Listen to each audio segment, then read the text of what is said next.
सत श्री अकाल दोस्तों, मैं किरणवीर सिंह सिखो ते तुसी देख रहे हो पंजाब स्टोरी 29।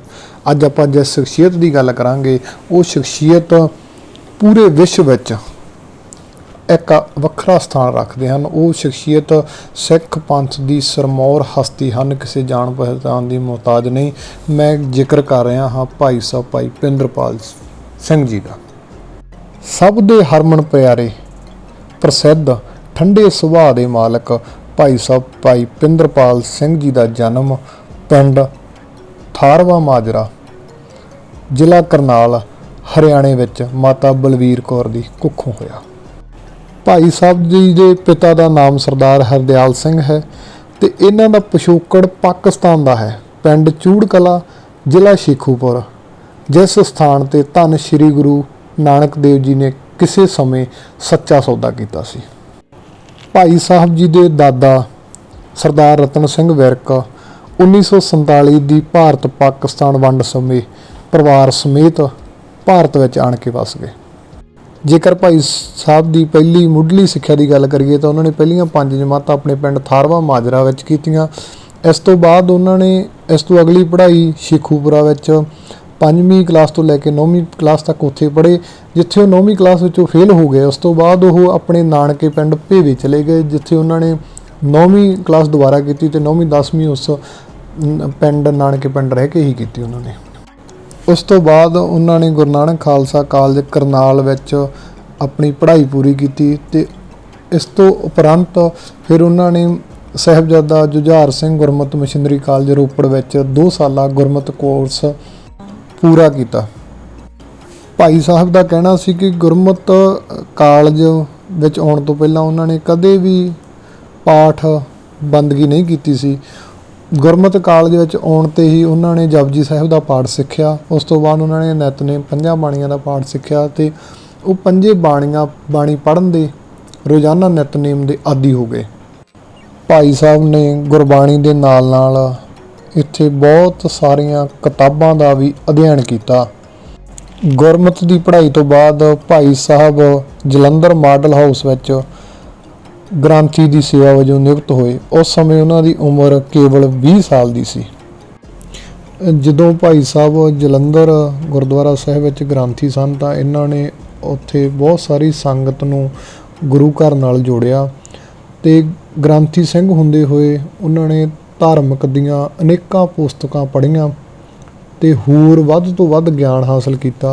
उस तो उपरंत भाई साहब लुधियाने मॉडल हाउस विच गुरुद्वारा दूख निवारण साहिब के प्रचारक वजों नियुक्त होए।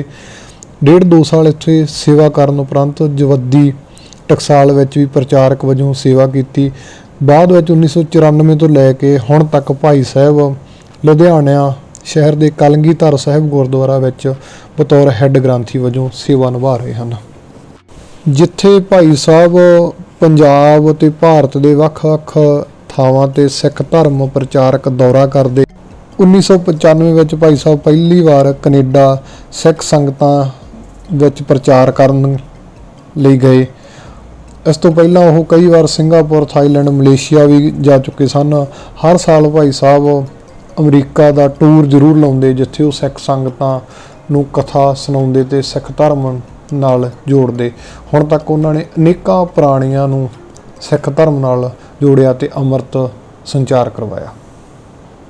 भाई साहब जदों लुधियाना मॉडल हाउस विच ग्रंथी तौर पर सेवा करते सन तो उस समय उन्होंने आनंद कारज बीबी दलजीत कौर नाल होया। उन्होंने घर 2 पुत्रियां ते 1 पुत्र ने जन्म लिया। जिक्रयोग है कि जदों भाई पिंदरपाल सिंह जी के घर पहली पुत्री ने जन्म लिया तो उन्होंने घर की स्थिति इहो जी सी कि उन्होंने घर का दरवाजा तक नहीं सी।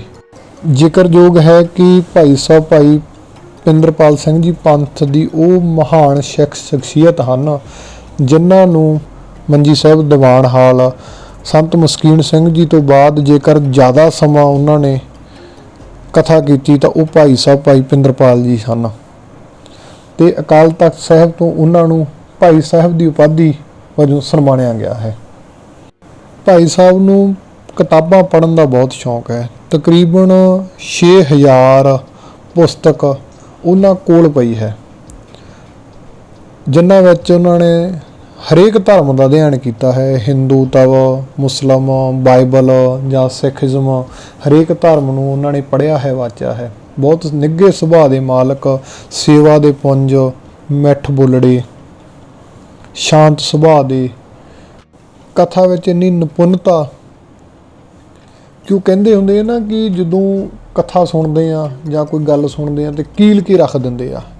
ਸਿੰਪਲ ਭਾਸ਼ਾ 'ਚ ਉਹ ਧੁਰ ਤੱਕ ਉਹਨਾਂ ਦੀ ਕਈ ਗੱਲ ਜਾਂ ਉਹਨਾਂ ਦੁਆਰਾ ਬੋਲੇ ਗਏ ਲਫ਼ਜ਼ ਉਹ ਧੁਰ ਤੱਕ, ਅੰਦਰ ਤੱਕ ਜਾਂਦੇ ਨੇ। ਕਦੇ ਸਮਾਂ ਮਿਲਿਆ ਤੇ ਭਾਈ ਸਾਹਿਬ ਭਾਈ ਪਿੰਦਰਪਾਲ ਸਿੰਘ ਜੀ ਦੇ ਦੀਵਾਨ ਜਾਂ ਉਹਨਾਂ ਦੀ ਕਥਾ ਇੱਕ ਵਾਰ ਸੁਣ ਕੇ ਜ਼ਰੂਰ ਵੇਖਿਓ।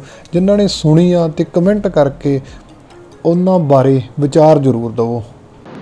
ਮੈਂ ਦਾਅਵੇ ਨਾਲ ਕਹਿੰਦਾ ਹਾਂ, ਭਾਈ ਸਾਹਿਬ ਭਾਈ ਪਿੰਦਰਪਾਲ ਜੀ ਦੇ ਬੋਲ, ਉਹਨਾਂ ਦੀ ਕਥਾ ਸੁਣਨ ਦੇ ਨਾਲ ਜੋ ਹਿਰਦੇ ਨੂੰ, ਮਨ ਨੂੰ ਸਕੂਨ ਮਿਲਦਾ ਹੈ, ਉਹ ਸ਼ਾਇਦ ਹੀ ਕਿਤੇ ਹੋਰ ਮਿਲੇ।